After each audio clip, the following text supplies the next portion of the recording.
یعنی کوئی بھی چیز، کوئی بھی سوچ، کوئی بھی، جیسے بھی آپ نے نیک وقت اور بد وقت ہونے کی بات کی نا، تو جس کے پاس علم نہیں ہے نا، وہ اسی کو ایک بات کو لے کر کہے گا کہ جو ہوگا میرے لیے اللہ نے لکھا ہے، میں نے اپنے ہاتھ پاؤں نہیں ہلانے، مجھے جو میری تقدیر میں لکھے نا وہ میرے بیڈ پہ یا میری بغیر کوشش محنت کے مجھے سب کچھ مل جائے گا۔ اور جو علم سیکھتا ہے اسے پتا ہوگا کہ میں نے علم حاصل کیا ہے، اب میرا علم مجھے عمل کی طرف دھکیلتا ہے۔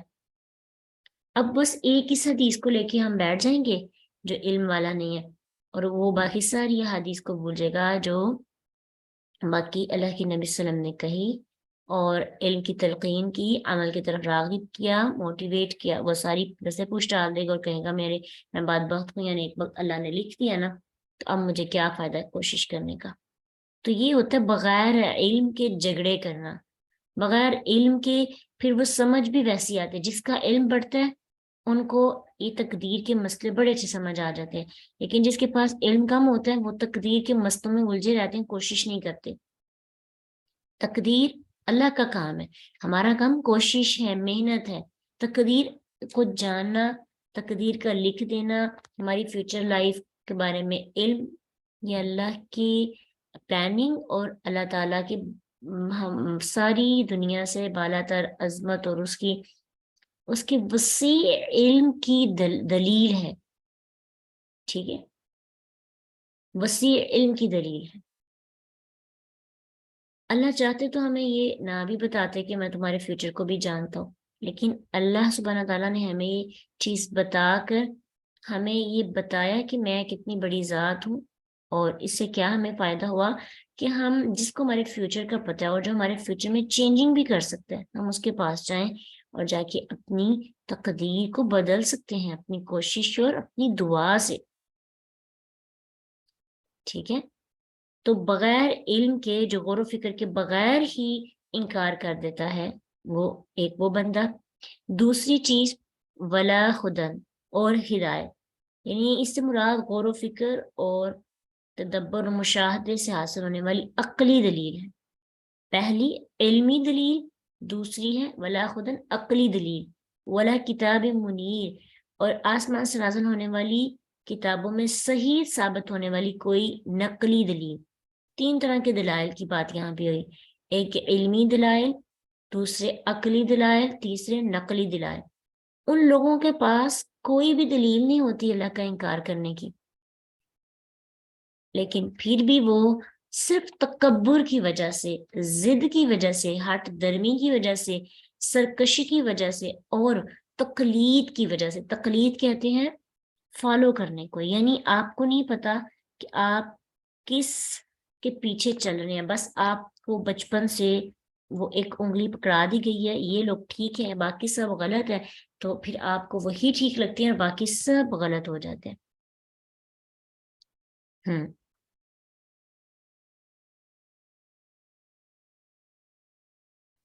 علماء حق سے ضرور پوچھیں۔ ایک اب تقلید کا مطلب آپ سمجھے نا، کچھ لوگ مقلد ہوتے ہیں اور وہ کہتے ہیں کہ جو ہمارے امام کہتے ہیں وہی صحیح ہے، اگر وہ غلط کہیں گے تو وہ غلط ہے، وہ صحیح کہیں گے تو وہ صحیح ہے۔ قرآن و حدیث کا اور مطالعہ نہیں کرتے، وہ قرآن و حدیث سے زیادہ فوقیت دیتے ہیں اپنے اماموں کو، وہ کہتے ہیں کہ انہوں نے دماغ لڑایا، اب یہ غلط نہیں ہو سکتے، خود ان کی کوئی ایفٹ نہیں ہوتی۔ تو علماء سے ضرور پوچھیں، کیوں نہیں پوچھنا، علماء کے پاس علماء سے پوچھیں جن کے پاس علم ہے، اور پھر اس کو دیکھیں کہ وہ صحیح ہے یا غلط ہے۔ یہ آپ کو اللہ نے پہچان عقل دی ہے، ٹھیک ہے، اللہ نے آپ کو مشاہدہ، سوچنے سمجھنے کی صلاحیت دی، تو اگر ہمیں دین کے بیسک احکامات کی سمجھ آ جاتی ہے تو ہم انہی سے اخذ کر لیتے ہیں کہ یہ بات کہنے والا بات صحیح کہہ رہی ہے غلط کہہ رہے ہیں۔ جی، عقلی دلیل بھی ہمارے پاس ہونی چاہیے، نقلی بھی ہونی چاہیے اور علمی بھی۔ صرف عقلی دلیل سے ہم قرآن اور حدیث کو سمجھ نہیں سکتے یا پھر ہدایت نہیں پا سکتے، یہ بات ہمیشہ یاد رکھیں۔ علم، ہدایت اور کتاب، یہ تین چیزیں تھامیں گے تو ہمیں اس رستے کی سمجھ آئے گی۔ اگر ہم بس عقل سے سوچتے رہیں تو پھر ہم تصوف میں چلے جائیں گے۔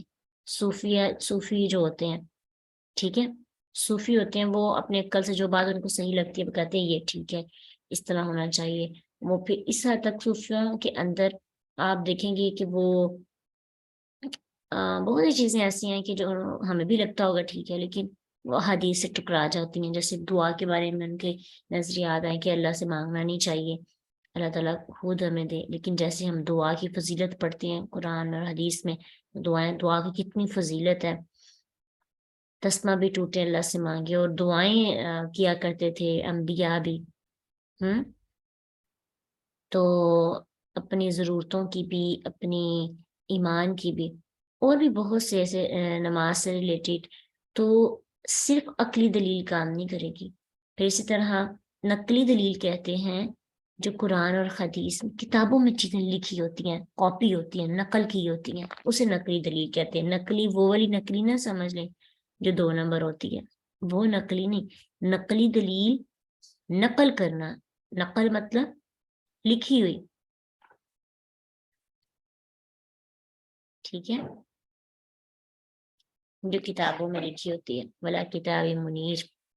تو آپ کی عقل بھی چلنی چاہیے، تدبر بھی کریں، آپ کے پاس علم بھی ہو، اور تیسری چیز آپ کے پاس دلائل ہو کتاب و سنت سے، قرآن و سنت سے. ثانیہ موڑنے والا، عطفی ہی شانہ اپنا، شان موڑنا، شان اچکانا.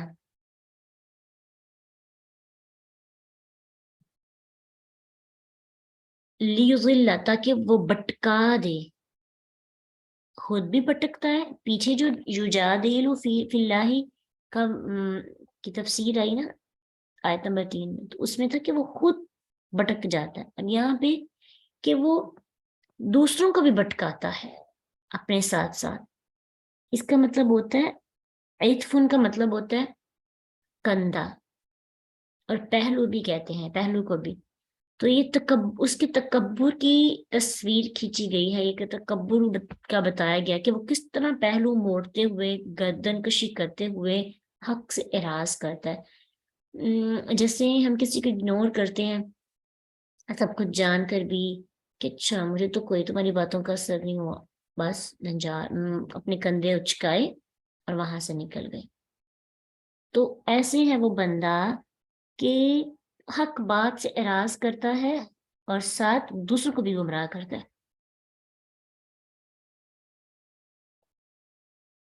عن سبیل اللہ، اللہ کے راستے سے. لہو اس کے لیے، پھر دنیا میں خزیون رسوائی، دنیا میں بھی اس کے لیے رسوائی ہے. کیسے؟ مسلمانوں کے ہاتھوں قتل ہوتے رہے، شکست، جیسا کہ جنگ بدر میں، احد میں، خندق میں، فتح خیبر، فتح مکہ اور طائف، بے شمار دوسری جنگیں تھیں، ان سب میں ایسا ہوا. پھر مزید رسوائی ان کے لیے کہ دنیا کے اندر یہ بھی ہوتی ہے، معیشت ضنقا، سطوحا آیت 1-4 کے اندر. معیشت ضنقا مین کہ ان کا رزق، ان کی معیشت تنگ کر دی جاتی ہے. کیسے؟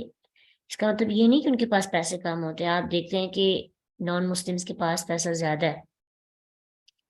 یہ ہوتا ہے کہ ان کی برکتیں ختم ہو جاتی ہیں، یعنی اللہ ان کو اتنی آزمائشوں میں مبتلا کرتی، کماتے رہتے لیکن ان کا پیٹ نہیں بڑھتا، اور مزید کی طلب اور پیسے کے اندر وہ برکت نہیں ہوتی. ایسے ہی ہوتا ہے جیسے جب اللہ کی آیات کا انکار کرتے ہیں نا، پھر پتہ ہے کیا ہوتا ہے؟ جو لوگ اللہ تعالیٰ سے تھوڑا دور ہو جاتے ہیں، اللہ ان کے رزق کو تنگ کر دیتا ہے ان کے لیے. یہ تو دنیا کا عذاب ہے. اور بھی بہت سی آزمائشوں میں مبتلا ہوتے ہیں لیکن ان کو پتہ نہیں ہوتا. وَنُذِيقُهُ، اور ہم چکھائیں گے اسے یوم القیامتی، قیامت کے دن، عذاب الحریق، آگ کا عذاب. دنیا کے اندر بھی اور آخرت کے اندر بھی عذاب ان کا مقدر بن جائے گا. ذالک، یہ، بما، اس وجہ سے ہے، قدمت، آگے بھیجا، قدم کہتے ہیں نا آگے کو، قدمت، آگے بھیجا، یدا کا، تیرے دونوں ہاتھوں نے. یدن تھا نا، یدن ایک ہاتھ کہتے ہیں اور یدان دونوں ہاتھوں کو. تو یہاں پہ یہ دا ہے، نون ختم ہو گیا، حذف ہو گیا، ٹھیک ہے. یہ دا کا، تیرے دونوں ہاتھوں نے، وَأَنَّا بے شک اللہ اللہ لیسا نہیں ہے بظلام ظلم کرنے والا للعبید اپنے بندوں پر. تو اللہ تعالیٰ یہاں پہ ہمیں یہ بات سمجھا رہے ہیں کہ یہ جو عذاب ملے گا نا دنیا کے اندر بھی اور آخرت میں بھی، تو یہ نہ سمجھو کہ اللہ تعالیٰ ظلم کر رہے ہیں.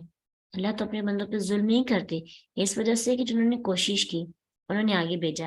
آپ یہ دیکھیں یہ جو تقدیر کے مسئلوں میں پڑ جاتے ہیں نا، قیامت کے دن اللہ کو ہم یہ نہیں کہیں گے اللہ آپ نے تو میری قسمت میں بدبختی لکھی تھی تو میں نے تو بدبخت ہونا ہی تھا نا، میرا کیا قصور ہے. نو، اللہ تعالیٰ نے کہنا ہے تم نے کوشش کی، تمہارے لیے تو وہی ہے جس کی تم نے کوشش کی، تم تقدیر کے مسئلوں میں الجھے نہیں. قدمت یدا کا، یہ دیکھیں کہ ہمارے ہاتھ آگے بیچ کیا رہے ہیں. اللہ نے اگر آپ کو کوئی چیز نہیں دی، آپ اللہ سے کہیں کہ مجھے نہیں مل رہی، اللہ کہیں گے کوشش کتنی کی ہے، ٹھیک ہے، محنت کتنی کی ہے. اللہ تعالیٰ نے اپنے نبی کو بغیر محنت اور کوشش کے مکہ نہیں فتح کرنے دیا. یعنی معجزہ ہو سکتا تھا نا، معجزہ ہوتا سارے کافروں کو اٹھا کے باہر پھینکا جاتا، حکومت ہوتی اللہ کے نبی کی. اللہ کے نبی نے مکہ فتح کرنے سے پہلے کتنی جنگیں لڑی، کتنی ایفرٹس کی، اللہ کے رسول صلی اللہ علیہ وسلم کو کتنی مشقتیں برداشت کرنی پڑی، کتنے فاقے کھانے پڑے. کیا اللہ تعالیٰ نبی صلی اللہ علیہ وسلم سے پیار نہیں کرتے تھے؟ ان کہہ کے ان کو سب نہیں عطا کر سکتے تھے. شیب ابی طالب ایک اتنا دردناک کے سال ہے کہ میں جب بھی اس کو سوچتی ہوں تو کہتی ہوں کہ کس طرح اللہ کے رسول صلی اللہ علیہ وسلم اور ان کے ساتھ رہنے والوں نے یہ عرصہ گزارا ہوگا، اور کیسے پتے کھا کر چمڑے کھا کر انہوں نے اپنا وقت گزارا، اور ایمان سے پھر بھی کبھی ایک سوچا بھی نہیں ہے کہ ہمیں ایمان کی وجہ سے ایسے ہو رہا ہے. ٹھیک ہے، تو ہم لوگ سمجھتے ہیں کہ ہمیں بغیر کوشش و محنت کی سب کچھ مل جائے گا.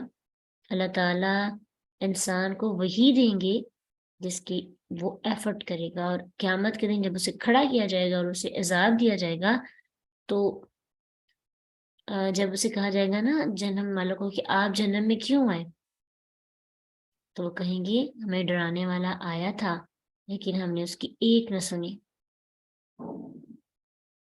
کہیں گے قالوا لو كنا نسمع او نعقل ما كنا في اصحاب السعیر، کاش ہم اس کی سن لیتے، کاش ہم عقل رکھتے، ہم اس پہ تدبر کر کے سمجھ لیتے، اور آج ہم اس سعیر میں اصحاب السعیر کے اندر نہ ہوتے، جہنم کے ساتھیوں کے ساتھ نہ ہوتے.